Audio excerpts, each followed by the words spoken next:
Director గారు. Hi Suresh గారు, నాతోటే మాట్లాడతారా? ఎలా ఉన్నారు? బాగున్నా చెప్పండి. నిజంగా ఇంతకుముందు వచ్చిన ప్రెస్ మీట్లకి అనసూయ వేరు, ఈ ప్రెస్ మీట్కి వచ్చిన అనసూయ వేరుగా కనిపించేసింది మనందరికీ. మ్.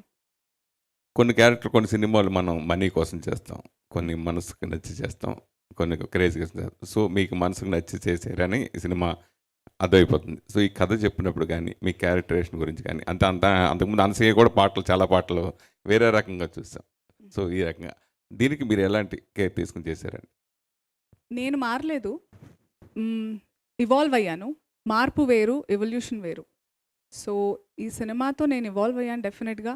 ఇంతకు ముందు కూడా ఐఎమ్ అన్ ఎంటర్టైనర్. ఈ ఎంటర్టైన్మెంట్తో పాటు ఇలాంటి కథలు వస్తే, ఇలాంటి ధైర్యం ఉంటే, ఇలాంటి పాత్రలు రాస్తే వస్తే ఆ బరువు వేరే ఉంటుంది, నా అదృష్టం ఇంకోలా ఉంటుంది. అది నేను తీసుకునే అంత బుద్ధి నాకు ఉండాలి. ఆ భగవంతుడు ఇస్తున్నాడు, ఆ కనెక్ట్ ఉంది కాబట్టి ఐఎమ్ గ్రేట్ఫుల్. బట్ అది ఇప్పుడు ఏంటి, దాస్ గారు ఉన్నందుకు నేను ఏదో స్పిరిచువల్గా మాట్లాడలేదు. చాలామందికి తెలుసు I'm always very connected. So you will see, అలాంటి పాటలు చూస్తారు తప్పకుండా. యాజ్ అన్ ఎంటర్టైనర్ నేను చేస్తాను.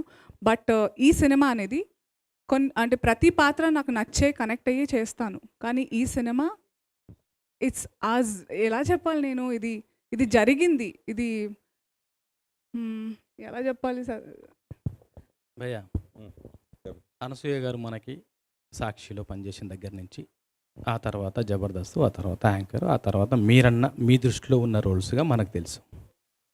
కానీ అనసూయ గారికి నేను మీడియాకి తెలియజేయాలనుకుంటున్న విషయం ఏంటంటే, భూదానోద్యమం ఎక్కడ జరిగిందో ఆ గడ్డ మీద పుట్టిన బిడ్డ అనసూయ.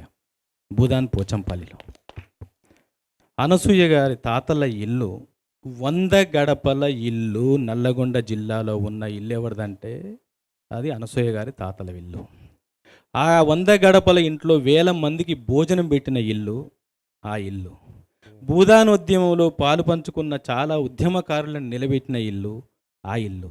తెలంగాణ సాయుధ పోరాటంలో పాలు పంచుకున్న చాలామంది పోరాట యోధులకి అన్నం పెట్టి ధైర్యం ఇచ్చిన ఇల్లు ఆ ఇల్లు. అంత గొప్ప రక్తంలో పుట్టిన అనసూయ రక్తంలో మనం అనుకున్న ఎంటర్టైన్మెంటే కాదు, ఆ ఆవేశం, ఆ పోరాటం ఉంటాయి. కాబట్టి నాకు తెలిసిన నా ఆడబిడ్డ అనసూయని ఆ దృష్టితోనే చూశా.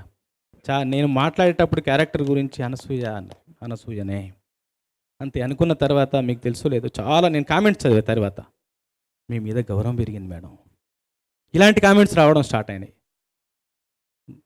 ఈటీవీ CEO బాపినేడు గారు మార్నింగ్ ఆయన ఎప్పుడైనా ఇంటి దగ్గర నుంచి ఛానల్కి వెళ్ళేటప్పుడు ఎవరితోనైనా ఫోన్లో చాలాసేపు మాట్లాడతారు. 1 hour జర్నీ ఉంటుంది కాబట్టి నందినగర్ నుంచి ఫిలిం సిటీకి 1 hour. మార్నింగ్ కారెక్కగానే ఫోన్ చేసి ఆ సాంగ్ చూసి, ఏటగారు అనసూయ గారి మీద గౌరవం ఇంకా రెట్టింపు అయిందండి, ప్రొఫెషనల్గా అమ్మాయి మీద నాకు గౌరవం ఉంది, కానీ ఈ పాట చూసి నాకు రెట్టింపు అయిందండి అని స్టార్ట్ చేశారు.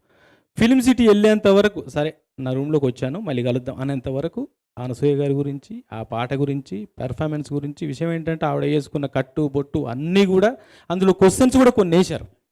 అప్పుడు అంత నగలుండేదా, అది ఉండేదా, అలాంటి క్వశ్చన్స్ కూడా వేశారు. దానికి నా దగ్గర ఆన్సర్లు ఉన్నాయి. అవన్నీ అంటే చూడండి, నేనేమంటానంటే భయ్య, మన బ్లడ్లో, మన తాత ముత్తాల బ్లడ్లో, మన పూర్వీకుల బ్లడ్లో ఉన్నది ఆటోమేటిక్గా బయటపడుతుంది.